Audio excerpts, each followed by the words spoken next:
గత కొన్ని రోజులుగా రప్పా రాజకీయాలు ఏంటి రప్పా రెచ్చగొట్టే విధంగా రప్పా అంటే తప్పేంటని ఒకరు అంటారు. ఏదో అమ్మవారికి బలిచ్చినట్లుగా నరుక్కెళ్ళిపోతామని చెప్పి ఒకరు మాట్లాడతారు. దీన్ని సీఎం స్థాయి వ్యక్తులు ప్రస్తావించడం పబ్లిక్కి ఏం మెసేజ్ ఇస్తున్నారు, ఎటువైపు తీసుకువెళ్తున్నారు? అంటే రాజకీయ నాయకులకి ఇది చాలా కంఫర్టబుల్. ఎందుకంటే ప్రజలు మిగతా వాటి గురించి ఏవి ఆలోచించరు. కాబట్టి ఈ డైలాగులు ఒకరినొకరు ఎలా తిట్టుకున్నారు, ఈ రోజు ఏంటి లేటెస్ట్, వీటి గురించే మన చర్చలు జరుగుతున్నాయి. కాబట్టి ఈవెన్ టీవీ ఛానల్స్ లో కూడా చూస్తున్నాను నేను. ఎక్కడ కూడా గవర్నెన్స్ గురించి కానీ ఏవైనా శాశ్వతంగా ఆంధ్రప్రదేశ్ ను అభివృద్ధి చేయడానికి ఏవైనా జరుగుతున్నాయా, ఇటువంటివి చర్చలే జరగట్లేదు. చర్చలన్నీ కూడా రోజు ఈ విధంగా ఒకరు మాట్లాడితే ఇంకొకరు మాట్లాడితే ఇంకొకరు ఈ విధంగా చేసి, సో నేను అదే చెప్తాను, ఇది రాజకీయ నాయకులకి ఇది చాలా కంఫర్టబుల్. మీరంతా చాలా కంఫర్ట్ ఇస్తున్నారు వారికి. ఆ కంఫర్ట్ ఇవ్వకుండా వీటన్నిటిని పక్కన పెట్టి ఒక్కొక్క ఇష్యూను, గవర్నెన్స్ ఇష్యూ గురించి ఒక్కొక్క రోజు ఒకటోటి మనం చేయగలిగితే బాగుంటుంది. రెండవ ముఖ్యమైన విషయం ఏంటంటే, ఎవరైనా మనల్ని విమర్శ చేసినప్పుడు అందులోంచి ఫీడ్బ్యాక్ తీసుకోవాల్సిన అవసరం కూడా చాలా ఉంటుంది.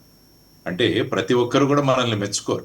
ఎవరో ఒకరు మనం చేస్తున్న విధానాల్లో ఉన్న లోటుపాట్లు ఏవైనా చూపించినప్పుడు దాన్ని పాజిటివ్ గా తీసుకొని ఒక వారం రోజుల్లో సంబంధిత మినిస్టర్ల ద్వారా వారు చేసిన కామెంట్స్ కి ఒక డీటెయిల్డ్ గా ప్రెస్ నోట్ ఇవ్వాలి.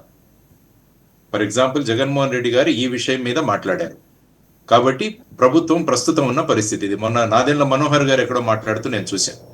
దీపం పథకం గురించి ఆయన ఎక్స్ప్లెనేషన్ ఇచ్చారు దాని గురించి. ఎందుకంటే 3 సిలిండర్లు 4 సిలిండర్లు ఉచితంగా ఇస్తామన్నాం. అందులో ఒక 4 నెలల్లో ఒకటి ఇచ్చాము, సుమారుగా 92 లక్షల మందికి. రెండవ సిలిండర్ అన్నది 91 లక్షల మందికి ఇచ్చామని వారు మాట్లాడడం జరిగింది. అంటే ఒక కామెంట్ వచ్చిన తర్వాత దానిలో ప్రభుత్వ స్పందన ఏంటి అన్నది ఆ విధంగా మనం తీసుకు వెళ్ళగలిగితే ఏమవుతుందంటే, గవర్నమెంట్ ఏం చేస్తుంది అన్నది కూడా తెలుస్తుంది.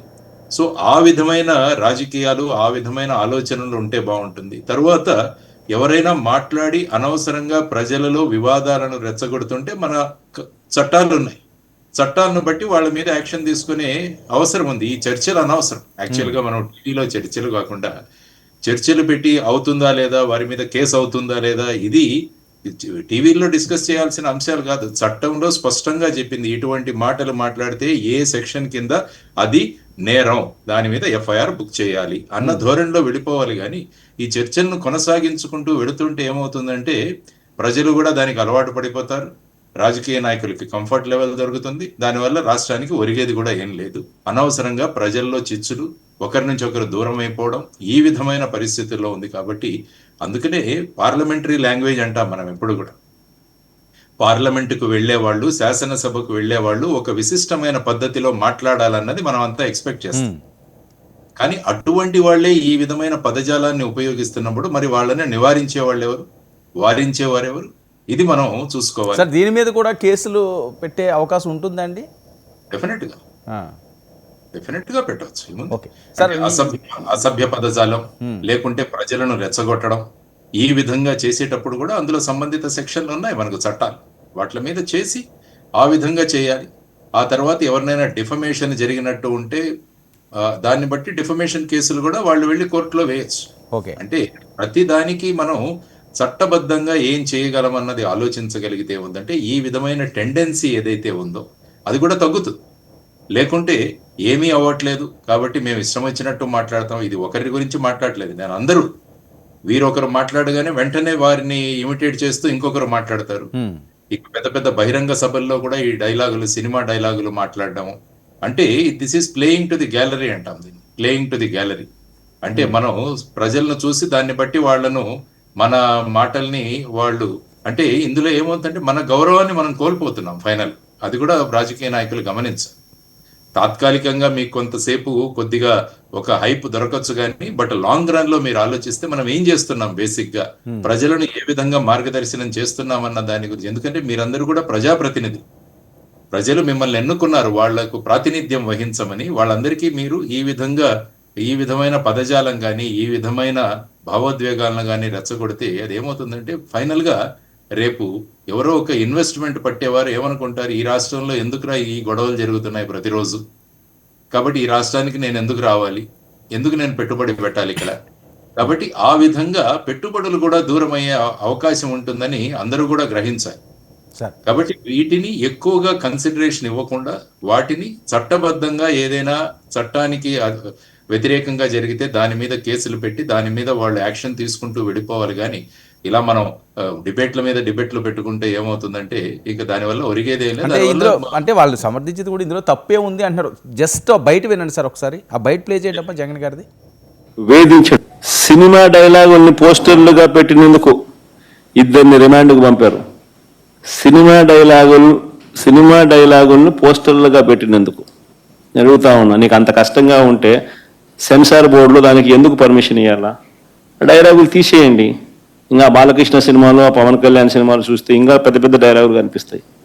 నాకు ఇప్పుడు ఇక్కడికి వచ్చి ప్రెస్ మీట్కి ముందు శ్రీహరి నాకు చూపించినట్టు కొన్ని డైలాగులు, ఆ సినిమా డైలాగులు, వాళ్ళ సినిమా డైలాగులు చూస్తే ఇంకా దారుణమైన డైలాగులు. నీకు డైలాగులు నచ్చకపోతే సెన్సార్లు తీసేయండి. సెన్సార్ బోర్డు ఎందుకు పర్మిషన్? సెన్సార్ బోర్డు ఉండేది ఎందుకు? అంతేగాని ఆ సినిమా డైలాగులు, సినిమా వచ్చిన తర్వాత, రిలీజ్ అయిన తర్వాత ఆ సినిమా డైలాగులు, ఆ సినిమాలో మంచి పాటలు ఉంటే ఆ మంచి పాటలు అవన్నీ న్యాచురల్గా ప్రసిద్ధి చెందుతాయి. ఆ సినిమాలో మంచి పాట ఏదైనా ఉంటే ఆ మంచి పాట పాడినా తప్పే అంటావు. ఆ సినిమాలో ఏదైనా మంచి డైలాగులు ఏదైనా వీళ్ళకి నచ్చితే ఆ నచ్చిన డైలాగులు వీళ్ళు పోస్టర్లుగా పెట్టినా తప్పే, వీళ్ళు మాట్లాడినా తప్పే, వాళ్ళు చేసిన యాక్షన్లు వీళ్ళు చేసినా తప్పే, వాళ్ళు ఇలా అన్నా తప్పే, వాళ్ళు ఇలా అన్నా తప్పే. ఎందుకు మరి సినిమాలు ఎందుకు తీస్తున్నారు స్వామి? మీరు ఆపేసేయండి, మూసేయండి. ప్రజాస్వామ్యంలో ఉన్నామా లేదా అన్నది నిజంగా ఆలోచన చేసుకోవాలి మనం అంతా. వీళ్ళకొచ్చే నష్టపోయింది. అదే సినిమా డైలాగులు రాసుకున్నాడు, పాట పాడితే పాడినాడు, డైలాగులు కొడితే కొట్టినాడు. వీళ్ళకొచ్చే నష్టమైంది అంటాను నేను. గుమ్మడికాయలు దొంగంటే భుజాలు తడుముకున్నట్టుగా ప్రతిదీ కూడా వాళ్ళు ఏమన్నా కానీ నిన్నే అన్నట్టుగా నువ్వెందుకు బాధపడతా ఉన్నావు? 131 మందికి నోటీసులు ఇచ్చినారు. 131 మందికి. రైట్ సార్, ఇది సార్ మాజీ సీఎం గారు. అంటే సినిమాల్లో దాని ప్రభావం గురించి ఆయన మాట్లాడారు. సినిమాల ప్రభావం, అందుకనే నేను ఎప్పుడే చెప్తుంటా, సినిమా ప్రభావం చాలా ఉంటుంది ప్రజల మీద. కానీ ఆ సినిమాలో ఏ సందర్భంగా డైలాగ్ వాడారన్నది, మిగతా వాళ్ళు ఏ సందర్భంగా వాడాలన్నది కూడా మనం ఆలోచించాలి. అవును, ఉద్దేశం ఏంటి దీని వెనక? అక్కడ ఒక సినిమా ఎంటర్టైన్మెంట్ కు వాడారు, కానీ ఇక్కడ ప్రజల్లో ఆ విధంగా చిచ్చు పెట్టడానికి ప్రయత్నాలు జరుగుతున్నాయా అన్నది మనం అన్వయించుకోవాలి. ఆ విధంగా అంటే వాళ్ళ ఇంటెన్షన్ ఏంటి ఆ విధంగా పెట్టడం అన్నది. కాబట్టి ప్రతిదానికి ఇర్రెస్పెక్టివ్ ఆఫ్ పార్టీస్, వాళ్ళు అపోజిషన్ లో ఉన్నారా లేకుంటే రూలింగ్ లో ఉన్నారా, ఎవరు అయినా కూడా చట్టం ఉల్లంఘిస్తే వాళ్ళ మీద రూల్ ఆఫ్ లా ప్రకారం కేసులు పెట్టడం మొదలవుతే ఏమవుతుందంటే ఇవన్నీ కూడా తగ్గుతాయి. లేకుంటే ఏమవుతుందంటే ప్రతిపక్షంలో ఉన్న వాళ్ళ మీద కేసులు, అదే రకమైన మాటలు పాలక పక్షం వాళ్ళు మాట్లాడితే పట్టుకుంటే ఏమవుతుందంటే మళ్ళా అదొక పెద్ద డిబేట్ గా మారుతుంది. ఆ తర్వాత వారు అన్నట్టు సెన్సార్ బోర్డు కూడా చాలా వాళ్ళ భూమిక కూడా మారాలి అన్నది చాలా ముఖ్యమైన విషయం.